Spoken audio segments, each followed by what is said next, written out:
예, 공의와 긍휼입니다. 정광훈 목사의 그 영적 영성, 그 심리, 그 초심에 대해서 한번 나눠보고 싶습니다. 지금 계속 등산 중에 있고요. 산책 중에 있습니다. 한번 경치를 한번 볼까요? 새 소리가 들리나요?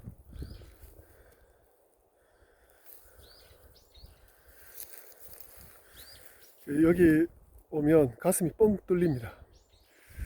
자, 정광훈 목사의 영성과 초심. 정광훈 목사가 과거 이야기를 제가 한번 그 영상을 통해서 한번 들었습니다. 그 정광훈 목사가 어릴 때 굉장히 가난했다. 그래서 부모님이 돼지를 키웠는데 초등학교 5학년 때, 그러니까 수업 시간에 계속 화장실을 간답니다. 그래서 수업 내용도 모르겠고, 그래서 화장실 가면 잘 안 들어와. 그 이유가 아버님이 너 오늘 개구리 10마리 잡아와. 20마리인가 10마리인가. 그러면 그 할당량을 채우기 위해서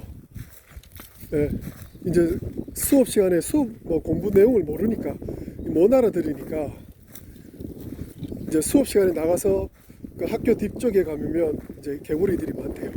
짝대기로 탁 치면 개구리가 쭉 뻗어버린대. 그래 개구리를 잡아가지고 여기 이제 어디 숨겨놓고 이제 집으로 갈 때는 그 개구리를 들고 갔다. 라는 이제 그런 내용을 하더라고요. 그럼 과거 어릴 때 이야기를 하더라고요. 저는 그 정광훈 목사님의 그 과거 어릴 때 이야기를 들으면서 참 자존감이 낮았겠다 라는 생각을 했었습니다. 왜 어릴 때 가난하지, 또 그때는 공부 못하면 학교에서 또 이렇게 그 인정을 못 받고 사람 취급 못 받잖아요. 그러니 친구들한테도 그렇게 인사가 아니고 아싸잖아요. 아웃사이드로 돌고 그랬던 사람이 이제 교회 가서 예수님을 만났어. 예수님을 만나면요, 우리 다 알잖아요. 예수님 만나보신 분들 아잖아요. 얼마나 기쁩니까?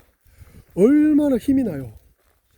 네? 세상 사람들은 다 나를 못 알아줘도 우리 예수님은 날 알아준단 말이에요. 거기다가 이제 자신감이 생기겠죠. 근데 여기서 하나님의 말씀은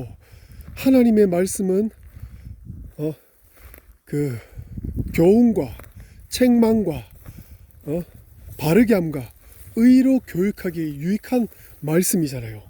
그럼 이 말씀으로 늘 성경 읽으면서 이 말씀이 나의 인생의 모토고 나의 멘토고 이것이 나의 내비게이션이고 나의 나침판이고 이 나의 생명이다 라는 결론을 내렸다면 지금의 정광훈 목사가 안 됐을 겁니다. 성령의 본체라는 말 함부로 말을 못할 겁니다. 여러분도 성령의 본체가 되시기 바랍니다. 그런 광진도적인 성도들을 안 만들어냈을 겁니다. 근데요, 보통의 성도들이, 저도 그랬었고요, 지금도 내 생각이 앞설 때가 많아요. 근데 내 생각을 뱉어놓고 저는 생각합니다. 내 말이 과연 성경에 있는가? 성경에서 이 말이 내가 지금 했는 말이 진리인가? 아니면 거짓인가? 내 생각인가? 확인을 합니다. 물어보는 거잖아요. 하나님께서 설교 말씀을 통해서나 성경 말씀을 통해서나 가르쳐 주시는 거죠. 이런 훈련들이 굉장히 중요합니다. 근데요, 이런 훈련이 안 돼 있으면 어떻게 되느냐, 자기가 기도하고 응답받은 게 진리가 되는 거죠. 하나님의 말씀은 들러리가 되는 거예요. 성경 말씀은 들러리가 되는 거예요. 나의 이론에, 나의 잘못된 비진리 이론을 뒷받침해주는 귀걸이, 코걸이가 되는 거죠. 네? 코에 걸면 코걸이, 귀에 걸면 귀걸이. 이게 굉장히 위험한 거예요. 이단들이 왜 나옵니까? 여기서부터 나오는 거예요. 철저하게 자기 자신을 내려놓고 성경 말씀에 중심을 두고 생명을 두고 기준을 두고 그렇게 설교를 하고 가르치고 목회를 하고 삶을 살아야 되는데 성경 말씀이 나의 들러리인 거예요. 하나님, 내가 이 말 했으니까 그 성경 말씀을 여기다 갖다 대는 거예요. 그래서 나 정광훈이는 하나님 보좌에 지금 붙들고 있어. 하나님 꼼짝마. 하나님 내 말 안 들으면 죽어. 이런 어리광을 부린단 말이에요. 어리광으로 봐줍시다. 이게 굉장히 이게 깊이 들어가면 굉장히 문제가 되는 건데 어리광으로 봐주자고요. 어리광으로 봤을 때 이게 너무 이게 철이 안 들었잖아요. 감히 하나님은요 공의의 하나님이잖아요. 긍휼의 하나님, 사랑의 하나님도 되지만은 공의의 하나님이라는 거예요. 아무리 섰다고 자랑하지 마라. 넘어질까 두려움이라. 사도 바울이 실컷 하나님 일을 해놓고 나도 버림받을까 두렵다. 그래서 나는 오직 십자가만 붙들고 간다. 이런 고백을 하잖아요.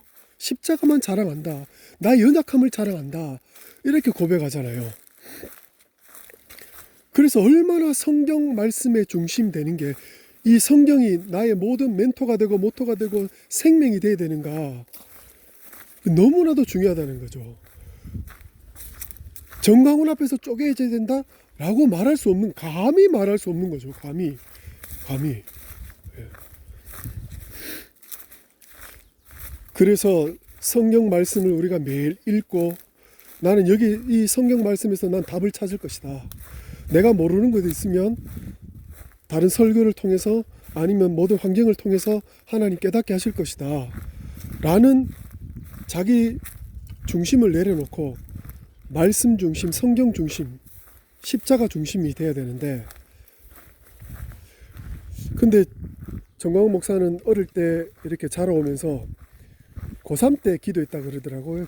기독청 저 삼각산 기도원 바위 꼭대기 올라가서 기독청 응답 받았다라고 하는데 여러분 성경을 깊이 알면요 성경 중심이 되면 기독청 기도 제목이 나올 수가 없는 겁니다. 이거 기독청이라는 게 저는 바람과 같은 존재입니다. 나그네입니다. 하나님 왔다가 하나님 말씀 전하고 제자 남겨놓고 저는 가겠습니다. 예수 십자가만 자랑하고 가겠습니다. 이렇게 돼야 되는데 하나님 저 기독청 만들어서 교황청을 넘가하고 수조 원을 벌어들여서 그 돈으로 애국도 하고 복음도 전하고 하나님 영광 돌리겠습니다. 그 자신의 신념에 비진리에 성경을 갖다 끼운 겁니다. 이런 오류들을 많이 범한다는 거죠. 이런 오류들을. 참 그리스도인, 참 목회자, 참 성도는요 말씀입니다. 성경 말씀. 그 성경 말씀의 중심은 십자가, 예수 그리스도. 그것 떠나면요 그냥 울리는 꽹과리, 빈 수레, 내가 복음, 지가 복음이 나오는 거죠. 여기에 아멘하고 따라가고 광신도가 되면 송영선 그 박사님 회개하셔야 돼요. 회개하셔야 돼. 그리고 그걸 넙적 받아가지고 예배 시간에 자랑을 한 그 우리 정광훈 목사님도 좀 이렇게 깨닫고 하셨으면 좋겠는데 너무 오래됐어요. 이게 어릴 때부터 그런 자라온 환경과 성경 중심이 아닌 자기 생각의 중심, 이런 부분들이 참 어렵습니다. 어려워. 여기에 더 이상 속아 넘어가지 않아야 되겠죠. 여기 속아 넘어가는 성도들이 없도록 이제 빨리 탈출하는 성도들이 일어나도록 거기에다가 뼈 빠지게 피땀 흘려 번 그 돈을 그런 만몬의 입에다가 넣어주면 안 된다는 거죠. 그런데 넣어주면요 가난해집니다. 그리고요 더 비진리에 쓰임 받게 되는 거죠. 그 돈이. 그게 죄입니다. 그게 바로 만몬이에요. 그게 바로 바알이고 아세라입니다. 이게 굉장히 위험한 무서운 효과를 나타내는 거죠. 결과를 나타내고 열매를 나타내는 겁니다. 예, 이걸 잘 도움이 좀 되셨으면 좋겠고요. 이상입니다.